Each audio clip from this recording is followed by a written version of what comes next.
গল্পের নাম নীলরাজ্যর শেষ রাজকন্যা। পর্ব এক। এক রহস্যময় স্বপ্ন। অনেক দূরে পাহাড় ঘেরা এক রঙিন রাজ্য ছিল, তার নাম ছিল নীলরাজ্য। এখানে সবই ছিল নীলাভ আকাশ, নদী, ফুল, এমনকি মানুষের পোশাকেও নীল রঙের ছোঁয়া থাকত। এই রাজ্যের রাজা ছিলেন মহারাজ নীলব্রত, আর রানী ছিলেন রানী চিত্রাঙ্গদা। তাদের একমাত্র কন্যা, রাজকন্যা নির্ঝরা, ছিল রাজ্যের গর্ব। নির্ঝরা জন্ম থেকেই অদ্ভুত স্বপ্ন দেখতে পেত। ছোটবেলা থেকেই সে দেখত এক সোনালী ঘোড়া তাকে ডেকে নিয়ে যায় এক অজানা বনে, যেখানে রঙিন পাখিরা কথা বলে, আর গাছের পাতায় লেখা থাকে ভবিষ্যতের বার্তা। রাজা রানী প্রথমে ভাবতেন এসব কল্পনা, কিন্তু সময়ের সাথে সাথে বুঝলেন নির্ঝরার স্বপ্নগুলো যেন সত্যি হয়ে ওঠে। একদিন নির্ঝরা ঘুম থেকে উঠে বলল, মা, আজ স্বপ্নে দেখলাম এক অন্ধকার আছড়ে পড়ছে আমাদের রাজ্যে। একজন ছায়ামানব এসেছে, যার মুখ নেই, শুধু চোখ জ্বলে। রানী চিত্রাঙ্গদা চিন্তিত হয়ে পড়লেন। তিনি কেবল বললেন, তুমি রাজ্যের শেষ আশার আলো।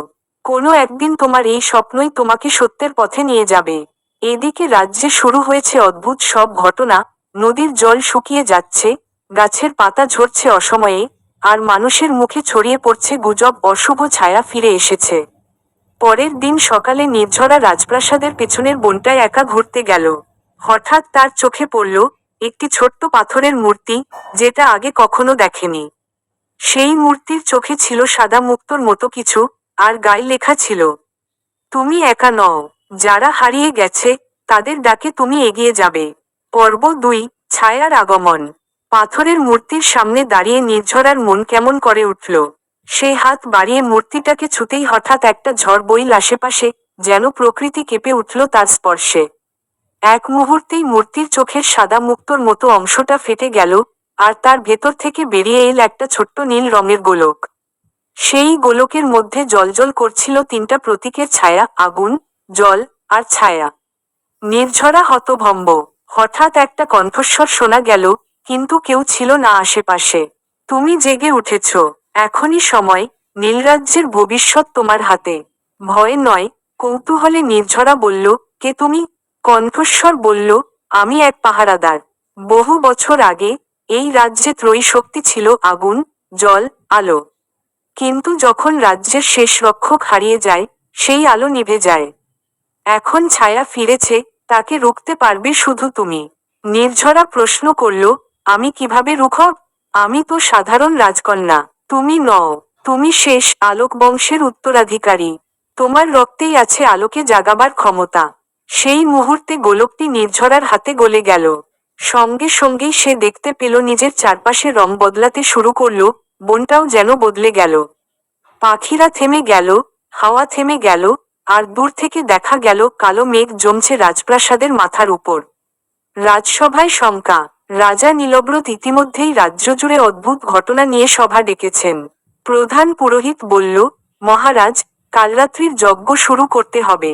ছায়া আবার ফিরেছে, এটা প্রাচীন শাস্ত্রে লেখা ছিল। রাজা বললেন, কিন্তু কোনো নির্দিষ্ট পথ কি আছে?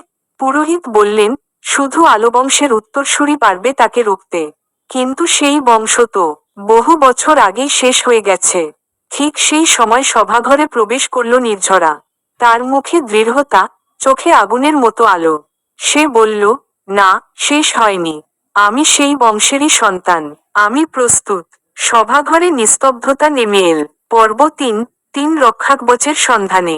নির্ঝরার ঘোষণা শুনে রাজসভা স্তব্ধ। কেউ বিশ্বাস করতে পারছিল না যে তাদের রাজকন্যাই সেই আলোবংশের উত্তরসূরি। রাজা নীলব্রতের চোখে জল এসে গেল, কিন্তু কণ্ঠে ছিল কঠোরতা, তোমার পথ সহজ হবে না, কন্যা। রক্ষা কবচ তিনটি খুঁজে আনতে হবে, আগুন রক্ষক, জল রক্ষক, আর বাতাস রক্ষক। পুরোহিত বললেন, এই তিনটি রক্ষাকবচই পারে ছায়ার শক্তিকে রুখে দিতে।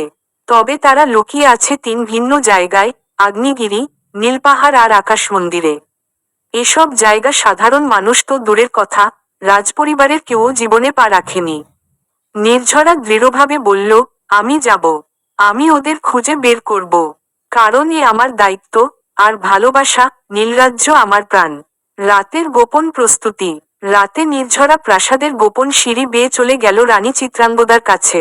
রানী আগে থেকেই সব জানতেন, তার মা ঠাকুরমা ছিল আলো বংশের শেষ রক্ষিতা। রানী নির্ঝরাকে একটা ছোট্ট